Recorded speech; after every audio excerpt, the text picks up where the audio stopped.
Hello, good evening. As you know about me, this is Amit Kumar.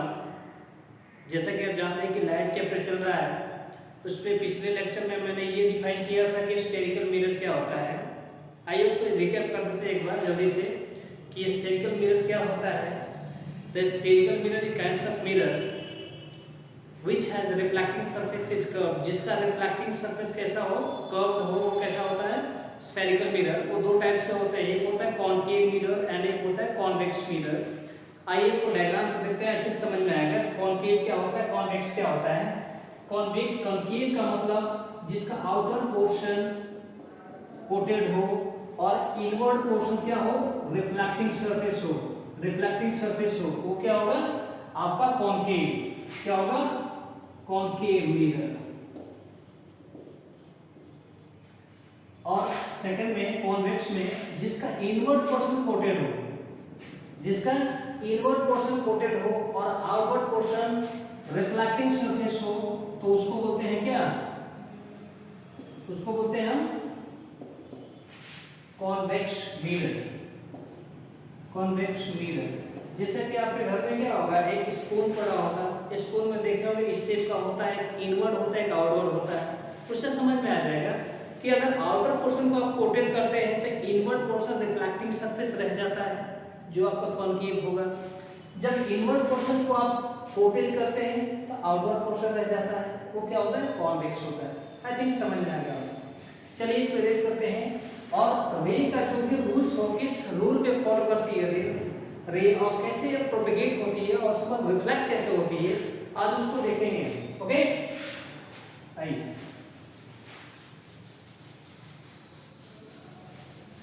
Rules of रे जो reflect back होती है, क्या इसका रूल्स होता है, किस एंगल पे जाती है, कैसे जाती है, आज इसको देखेंगे और ध्यान से देखेंगे. Rules of reflected ray.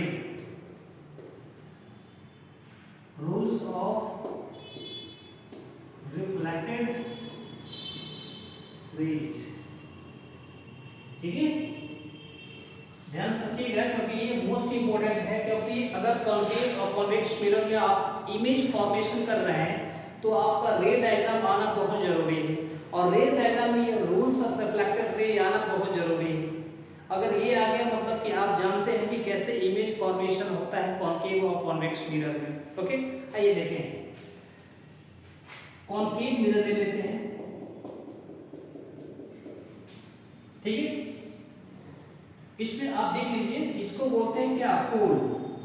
इसको बोलते हैं फोकस. इसको बोलते हैं सेंटर ऑफ कर्वेचर. एक बार नाम लिख दे रहा हूं, इसको क्लियर करूंगा. ठीक है, इतना समझ लीजिए कि अगर कोई भी लाइट इनफाइनाइट से आ रही है, इनफाइनाइट से अगर लाइट आ रही है तो पैरेलल आएगी. किसके, इस प्रिंसिपल एक्सिस के पैरेलल आएगी. प्रिंसिपल एक्सिस के पैरेलल आएगी. प्रिंसिपल एक्सिस के पैरेलल आएगी. और पैरेलल आने के बाद मिरर से रिफ्लेक्ट बैक होकर वो फोकस से जाएगी. रिफ्लेक्ट बैक हो कहां से जाएगी, फोकस से. ये इंसिडेंट की रिफ्लेक्ट होने के बाद कहां गई, फोकस से. आपका इमेज कहां बना, फोकस पे बना.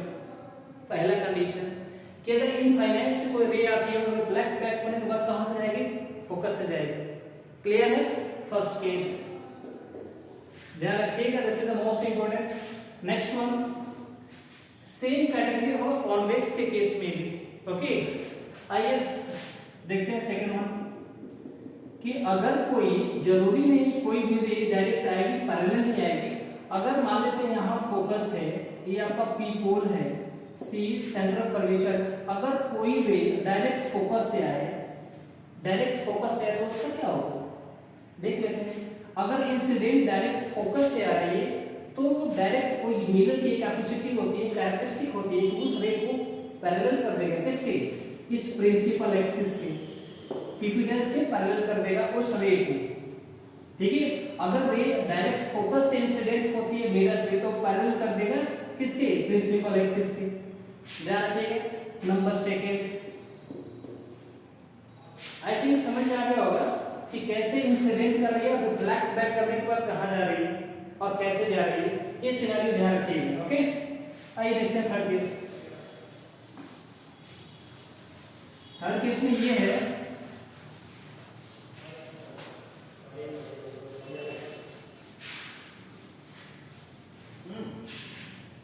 है ये है कि अगर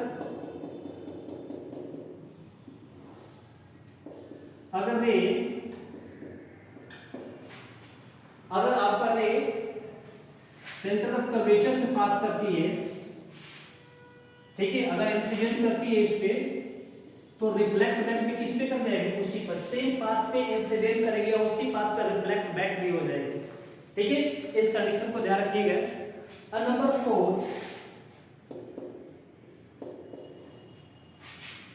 कि अगर कॉन्केव मिरर पे अगर कोई इंसिडेंट रे डायरेक्ट पोल पे इंसिडेंट करती है, अगर पोल पे इंसिडेंट करती है तो रिफ्लेक्ट बैक करने के बाद सेम एंगल पे वो रिफ्लेक्ट बैक हो जाती है। जैसा आप पढ़े हैं law of reflection, same criteria को फॉलो करते हुए आगे वो रिफ्लेक्ट बैक कर जाती है। ओके, ये रहा 4 कंडीशन जो इसका रूल है रिफ्लेक्टेड रे का। ये जानना बहुत जरूरी है क्योंकि जब इमेज फॉर्मेशन देखेंगे कॉन्केव और कॉन्वेक्स मिरर में तो ये बहुत अपना अहम रोल प्ले करेंगे उसमें इमेज फॉर्मेशन में। तो इस कैरेक्टरिस्टिक को आप समझेंगे और ध्यान से याद रखेंगे। ओके,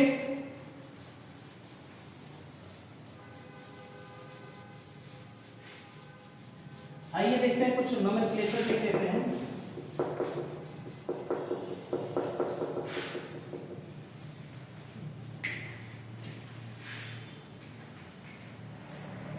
ये रहा कुछ रूल्स ऑफ रे का, रूल्स ऑफ रे रहा और आई होप ये समझ में आया होगा क्योंकि ये बहुत मोस्ट इंपोर्टेंट है। अगर मान लेते हैं कि आप इमेज फॉर्मेशन कर रहे हैं कॉन्केव और कॉन्वेक्स में तो दोनों में बहुत अहम रोल प्ले करेंगे। तो इस सिनेरियो को आप अच्छे से समझ लेंगे। ओके, हम इसको आगे प्रोपेगेट करेंगे, आगे बढ़ाएंगे और इसके नोमेनक्लेचर के साथ और इमेज फॉर्मेशन के साथ नेक्स्ट लेक्चर में स्टार्ट करेंगे। ओके, तब तक लिए आप देखते रहिए out and out science. You guys are amazing, keep watching and keep learning. Thank you so much.